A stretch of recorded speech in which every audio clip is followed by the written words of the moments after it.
Good evening, EnCompass Academy parents and guardians. Welcome to our 2016 Back in School Night. My name is Ming Chum Nguyen, the principal here in our 13th year at EnCompass Academy. It's a privilege and an honor to be trusted with your beloved children. This evening, after my presentation, your classroom teachers will share with you their expectations, learning goals, a little bit about themselves, and the progression and weekly schedules for what your child will be experiencing at EnCompass. You'll also have a chance to learn about any special programs and opportunities that they're offering in the course of their grade. Our school vision from our school's founding from 2004 continues to live throughout our campus in the way that you look at the visual landscape of our building inside and out, but in the way that we ask our students and faculty and staff to hold themselves in service of our children and families. I want to share with you a couple of school program updates in terms of how we want to live out the whole child vision. One of the ways that you will know if your child is moving towards college and career readiness is by a reading level called Lexile. The target of a college reading level is a score of 1300. We do have children in the elementary level who do reach 1300, and that's your guiding light. That's about an 11th grade reading level. We focus on fiction and nonfiction text. The text comes by way of what's in front of them in terms of textbooks, but also in terms of our blended learning online programs such as Achieve 3000 and Reading A to Z. These programs are leveled at your child's reading level. As you know, our teachers have been working diligently in the beginning of the year to do reading assessments with children, and from that they know what level our children need to be to get the type of instruction that is just at their zone of proximal development, which is it means it's just at their level of stretch, so that it's not too hard, that it's frustrating, and it's not so easy that they're not growing. And you'll see this practice in classrooms during the reading block, under guided reading, under reader's workshop, and then it will also be connected to the writing, because reading and writing is so intricately connected through writer's workshop. So you want to make sure that you ask your teachers for writing samples of what grade level writer under the Common Core should be producing, and then you could look at your child's reading and writing sample in the beginning of the year and as they move throughout the school year. To support our math program under the Common Core, we also have two programs online. One is called ST Math. You may hear your children talking about trying to get Gigi the penguin crossing the screen. And ST Math provides a series of games that your children are able to solve without needing to speak English or to read, and are operating at such a higher level of thinking to use conceptual problem-solving skills, which is really required for the more rigorous math under the Common Core. If your child is still learning basic math facts, there's a program called Extra Math that we really use at school, and you should use at home, to help make sure that children master math facts in 3 seconds or less. Math instruction that's going on in your child's classroom would really emphasize more what we call number talks or dot talks, which is really talking about how they're going about problem solving in math and explaining their thinking to each other. It's not math the way that we grew up learning, and it's not math about just solving multi-digit operations. The kids need to be able to apply all of their math knowledge in terms of what they call a series of tasks that will take them, 3 or 4 steps. And in order to be prepared for college and career, that means the tests are harder. And so if your children are not doing as well as you are used to them doing in previous math tests, take this as an opportunity to know that This is in preparation for their college and career success. It does not mean that your child has regressed or that your teacher is not a strong teacher, but that we all need to step up our expectations and our approach to teaching and learning so that our children will be ready for college. We also make sure that our children have many opportunities to develop their social and emotional learning skills. We do this in a couple of ways in a comprehensive approach.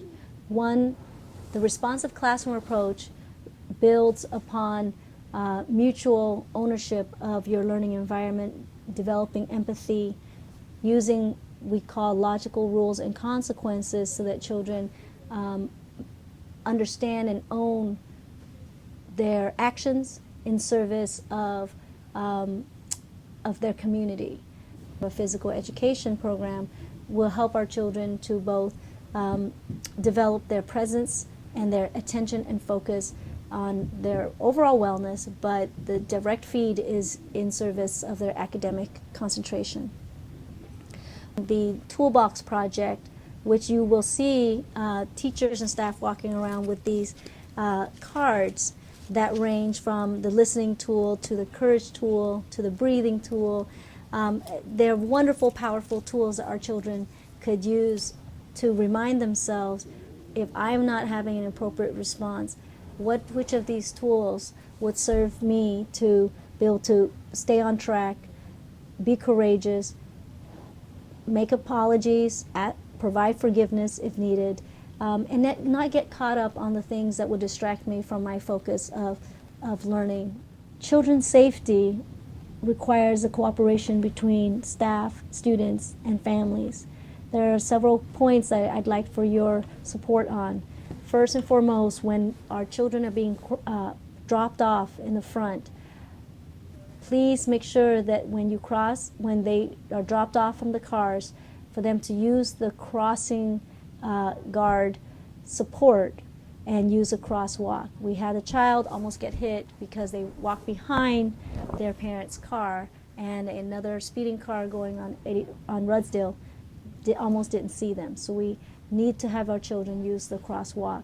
If they're crossing within the parking lot structure, there are crossing pathways for them to use.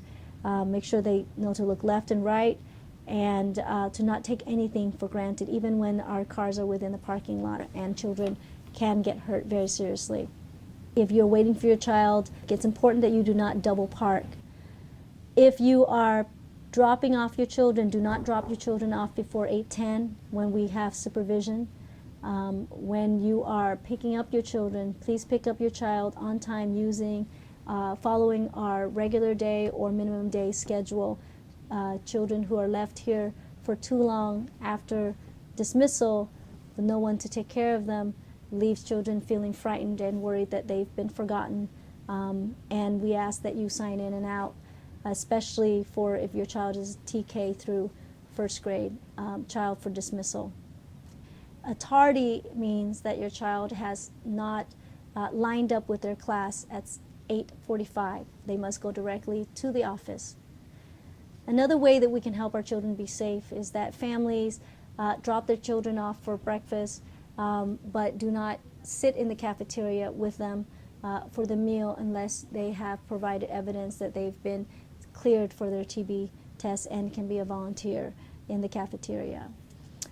Children who have home lunch brought should be packed with them to bring to school for that day, and not their lunch room activity should not be interrupted with parents bringing their lunch in the middle of their lunchtime progress. Please do not play in the playground after school, since our after-school programs are using the play structures, and we want to make sure that children do not have to contend with different adults that we do not know as staff, so that all children in our program are safe and protected. There are a couple of forms in the beginning of the year that we need you to review closely and sign and return to your child's teacher.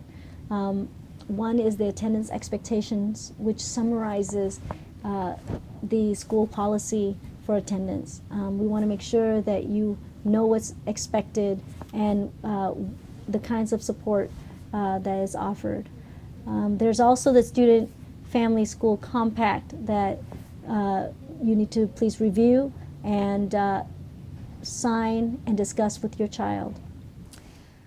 Tonight, you will have the wonderful opportunity to hear the presentations from your classroom teachers, meet some new parents, hopefully, and be able to contribute to the EnCompass way by building relationships with people who you normally wouldn't necessarily get to talk to. Something that we are deeply committed to is that we are a school in service of all children. Children with special needs, children who speak English or language other than English. We serve children of all racial and ethnic backgrounds, and we do not in any way, shape, or form support language or practices that keep our children in fear of one another based upon their language, culture, or background. The unfortunate conversation in the national politics right now comes from lived experiences of our families, such as the conversation around police brutality and the movement for Black Lives Matter, which is surfacing the historical pieces of inequity that needs to stop, that directly impact our children and their families. The troubling conversation about our Latino families and being discussed by some of our presidential candidates, and the negative stereotypes that are being perpetuated are not going to be tolerated at EnCompass.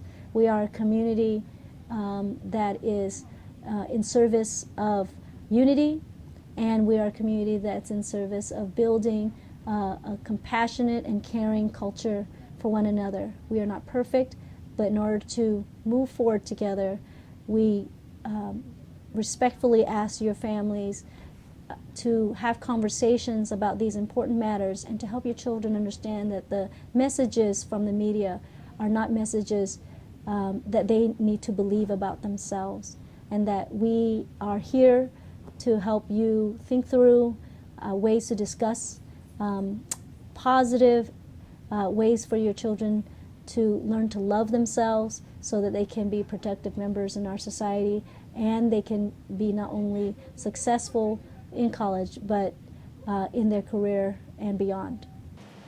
Thank you again for coming out this evening. We hope that you learned a lot, made some new relationships, and feel equipped to move forward in partnership with our school so that your child will have a successful and accomplished 2016-2017.